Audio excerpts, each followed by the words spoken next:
Okay, this video is for anyone who wants to read along with the first bit of Chapter 2 of The Iron Man by Ted Hughes. So, starting Chapter 2, it's on page, well, there's no page number here, but page 11.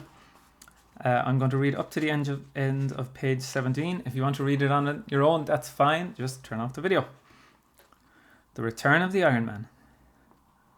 One evening, a farmer's son, a boy called Hogarth, was fishing in a stream that ran down to the sea. It was growing too dark to fish. His hook kept getting caught in weeds and bushes. So he stopped fishing and came up from the stream and stood listening to the owls in the wood further up the valley and to the sea behind him. "Hush," said the sea, and again, "Hush, hush, hush." Now, in the last chapter, we learned about something that went into the sea. Suddenly, he felt a strange feeling. He felt he was being watched. He felt afraid. He turned and looked up the steep field to the top of the high cliff. And a steep field, if anyone knows what steep means, that is when it's on an incline or the land is on a tilt, but a very sharp one. So a steep hill is hard to walk up. Behind that skyline was the sheer rocky cliff and the sea. And on that skyline, just above the edge of it, in the dusk, were two green lights. What were two green lights doing at the top of the cliff? Then, as Hogarth watched, a huge dark figure climbed up over the cliff top. The two lights rose into the sky. They were the giant figure's eyes. A giant black figure, taller than a house, black and towering in the twilight, with green headlamp eyes. The Iron Man! There he stood on the cliff top, looking inland. Hogarth began to run. He ran and ran. Home, home. The Iron Man had come back. So he got home at last and, gasping for breath, he told his dad, "An Iron Man! An Iron Man! A giant!" His father frowned. His mother grew pale. His little sister began to cry.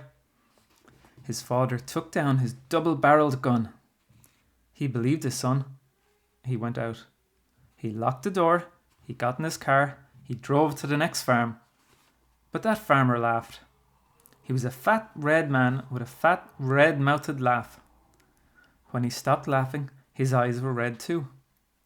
"An Iron Man? Nonsense," he said.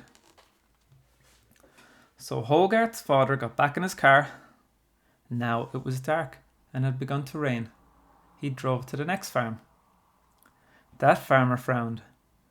He believed. "Tomorrow," he said, "we must see what he is, this Iron Man. His feet will have left tracks in the earth." So Hogarth's father again got back into his car, but as he turned the car in the yard, he saw a strange thing in the headlamps. Half a tractor lay there. Just half, chopped clean off, the other half missing. He got out of his car and the other farmer came to look too. The tractor had been bitten off. There were big teeth marks in the steel. No explanation. The two men looked at each other. They were puzzled and afraid. What could have bitten the tractor in two? There in the yard, in the rain, in the night, while they had been talking inside the house. The farmer ran in and bolted his door.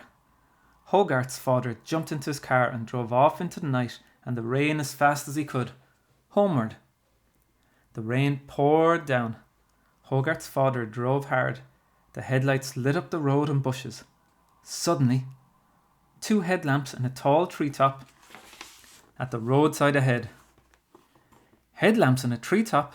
How? Hogarth's father slowed, peering up to see what the lights might be, up there in the treetop.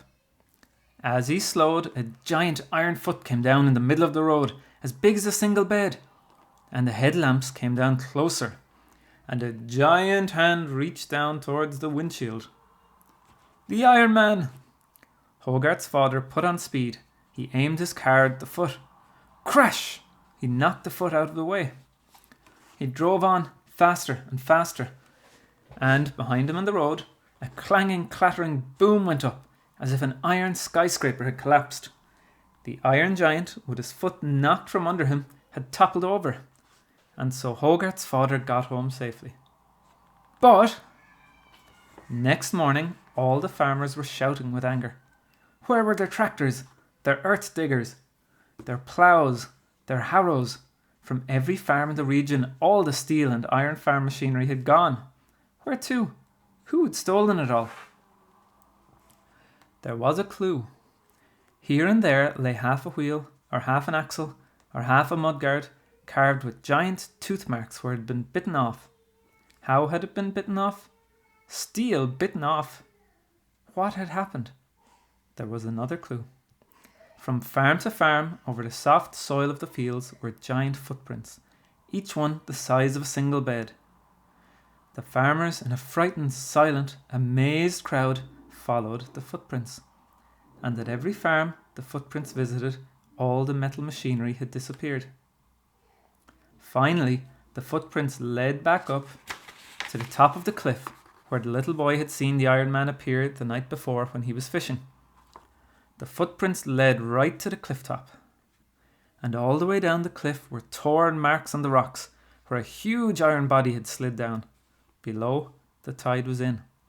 The grey, empty, moving tide. The Iron Man had gone back into sea. So, the furious farmers began to shout. The Iron Man had stolen all their machinery. Had he eaten it? Anyway, he had taken it. It had gone. So what if he came again? What would he take next time? Cows? Houses? People? They would have to do something. They couldn't call in the police or the army because nobody would believe them about this iron monster. They would have to do something for themselves. So, what did they do? At the bottom of the hill, below where the Iron Man had come over the high cliff, they dug a deep, enormous hole. A hole wider than a house and as deep as 3 trees, one on top of the other. It was a colossal hole, a stupendous hole, and the sides of it were sheer as walls. So it means they were as steep or as straight up as walls. They pushed all the earth off to one side. They covered the hole with branches, and the branches they covered with straw, and the straw with soil. So when they finished, the hole looked like a freshly ploughed field. So can you picture that now? The hole has been covered over to look like a field. Now, on the side of the hole, opposite the slope, up to the cliff, they put an old rusty lorry. That was the bait. Now they reckoned the Iron Man would come over the top of the cliff out of the sea, and he'd see the old lorry, which was painted red, and he'd come down to get it to chew it up and eat it.